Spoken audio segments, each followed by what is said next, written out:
وعلیکم السلام ورحمۃ اللہ۔ دیکھیے، ترجموں کے اندر جو بریکٹوں کے اندر ترجمہ کرنے والا اپنا ایک خیال وہ لکھ دیتا ہے، اگر تو وہ صحیح ہو تو اس سے فائدہ ہوتا ہے، اور وہ صحیح نہ ہو تو اس سے نقصان ہوتا ہے۔ اب دیکھیے، یہاں جو ترجمہ اوپر کیا گیا ہے سورہ الاعراف کی اس آیت کا، یہ آخر میں آ کے جو آخری سے پہلے ایک بریکٹ ہے جس میں دیوتا لکھا ہوا ہے، تو اس میں یہ ہے کہ لوگ اپنی جانوں کے لیے سخت گھاٹے کا سودا کر چکے ہیں، اور جو دیوتا انہوں نے گڑھ رکھے دیوتا، تو عام طور پر یہ مسلمان جب اس ترجمے کو پڑھیں گے تو اس کے دماغ میں فوراً یہ بات آئے گی کہ ہم نے تو کوئی دیوتا نہیں گڑھا ہوا ہے، یا تو مشرکین مکہ نے گڑھے ہوئے تھے، یا انڈیا والوں نے ہندوؤں نے گڑھے ہوئے ہیں۔ ہم تو داتا صاحب جاتے ہیں، ہم تو بڑی امام جاتے ہیں، ہم تو یا علی مدد کہتے ہیں، یا رسول مدد کہتے ہیں، ہم نے تو کوئی دیوتا تو نہیں گڑھا ہوا ہے۔ اس بریکٹ نے پورے معنی اور مفہوم کو بالکل بدلی کر دیا ہے، اور اسی وجہ سے ان مسلمانوں کا دھیان بھی نہیں جا رہا ہے کہ ان کے عقیدے میں بھی شرک ہے، اور انہوں نے بھی اپنے دیوتا گڑھے ہیں، صرف دیوتاؤں کے نام مختلف ہیں۔ وہاں اگر گنیش ہے تو یہاں پر امام ہے، داتا پیا ہے، محی الدین چشتی ہیں، ان کی مشکل کشا ہیں، حاجت روا ہیں، یہ سارے انہوں نے گڑھے ہیں، بالکل اسی طریقے سے انہوں نے گڑھے ہیں جس طرح ہندوؤں نے گڑھے تھے، مشرکین مکہ نے جس طرح گڑھے تھے، ابراہیم علیہ السلام کی قوم نے جو گڑھے تھے، نوح علیہ السلام کی قوم نے، سب سے پہلی قوم جو پھیلی ہے آدم علیہ السلام کی اولاد میں، وہ نوح علیہ السلام کی قوم ہے، اور انہوں نے گڑھے تھے وہ 5 تن پاک، ود، سوا، یعوس، یعوق اور نصر، اور آخری جو قوم ہے انہوں نے گڑھے ہیں 5 تن پاک اللہ کے مقابلے میں۔ یہ اسی طرح شرک میں مبتلا ہو گئے جس طرح پہلی امت شرک میں مبتلا ہوئی تھی، اور پھر ہر امت کے اندر جو بھی رسول آتے رہے، مالک فرماتا ہے وَلَقَدْ بَعَثْنَا فِي كُلِّ أُمَّةٍ رَسُولًا أَنِ اعْبُدُوا اللَّهَ وَاجْتَنِبُوا الطَّاغُوتَ۔ ہر امت کے اندر، جس علاقے کے اندر، جس دور کے اندر، وہ پہلے نبی آدم علیہ السلام ہوں یا آخری نبی محمد صلی اللہ علیہ وآلہ وسلم، ایک ہی دعوت ہے، ایک ہی دعوت ہے کہ لوگوں اللہ کے بندے بن جاؤ۔ اللہ نے تمہیں اپنی بندگی کے لیے پیدا کیا ہے، پوری کائنات کو گویا تمہارے خدمت میں لگا دیا اور تمہیں اپنے لیے بنایا ہے۔ تو اس انسان نے اگر اپنے مالک اور خالق کے ساتھ وفا نہ کی، ایمان کے معاملے میں اللہ نے وفا مانگی ہے، باقی کمزوریاں ہیں، بشریت ہے، سب کچھ ہے، اور مالک تحمل والا ہے، مالک معاف کرنے والا ہے۔ اس نے اعلان فرما دیا کہ دیکھنا، شرک کی خطا نہ کرنا، میری غیرت کو نہ للکارنا،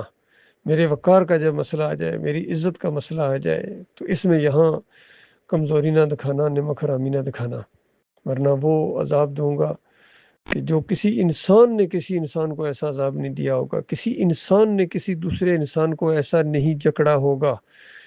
جس طرح اللہ جکڑے گا۔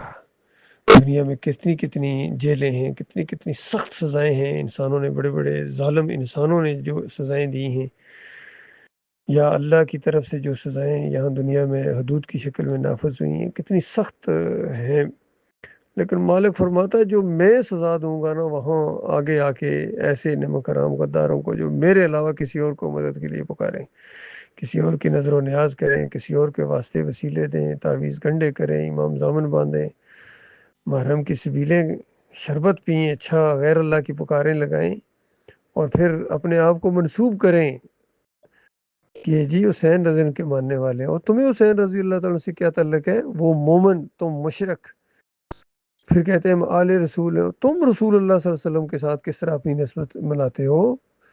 محمد صلی اللہ علیہ وسلم یکسو مسلم تھے، مجاہد تھے اللہ کے راستے کے، اور شرک کا ایک دبا بھی ان کے نام عمل کے اوپر نہیں تھا، اور تم نبی کے پجاری ہو، تم نبی کی آل نہیں، نبی کے ماننے والے نہیں، تم نبی کے پجاری ہو، تم گھوڑے کے پجاری ہو، کوئی گائے کا پجاری ہے، کوئی مورتی کا پجاری ہے۔ تو بالکل یہ نیک لوگوں کو اسی طرح مانتے ہیں جس طرح مشرکین مکہ مانتے تھے۔ تو ان کو بتایا گیا کہ تمہارا ابراہیم علیہ السلام سے اب کوئی تعلق نہیں ہے، وہ مومن، مخلص مومن،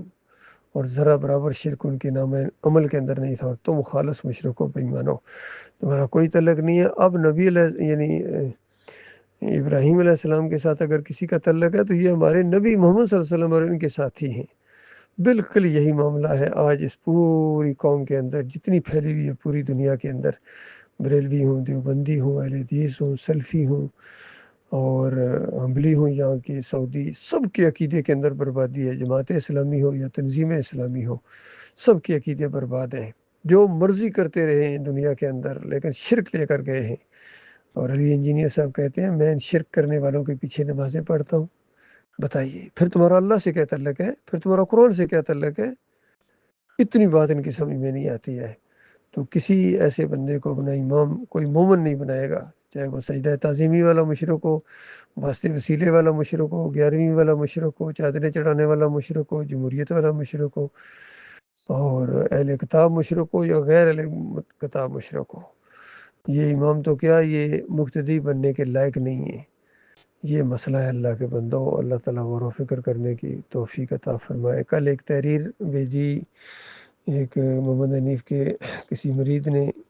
حوالدار منیر صاحب نے، تو انہوں نے جب ترجمہ کیا وخروا لہ سجدا کا، تو ترجمے کے اندر لکھ دیا کہ وہ سارے یوسف علیہ السلام کے سامنے سجدے میں گر گئے۔ حضرت صاحب یہ ترجمے کے اندر یہ کہاں سے لے کے آ گئے ہو؟ کیوں جھوٹ بولتے ہو اور کیوں فریب دیتے ہو؟ جب سجدے کا مسئلہ ہو اور عبادت کا مسئلہ ہو تو یہ اللہ کے علاوہ کسی اور کے لیے ہو ہی نہیں سکتی۔ اتنا نہیں دماغ کام کر رہا ہے؟ کہاں پہنچا دیا انہوں نے، اندازہ لگائیے۔ توحید کا دعویٰ کرنے والے ابھی تک ان کو یہی نہیں پتا ہے کہ انسان کو سجدہ کیا جاتا ہے یا اللہ کو سجدہ کیا جاتا ہے۔ اور تمام انبیاء توحید کی دعوت دینے آئے تھے یا ایک دوسرے کو سجدے کرنے آئے تھے؟ بتائیے، اتنا ان کی مت ماری گئی ہے۔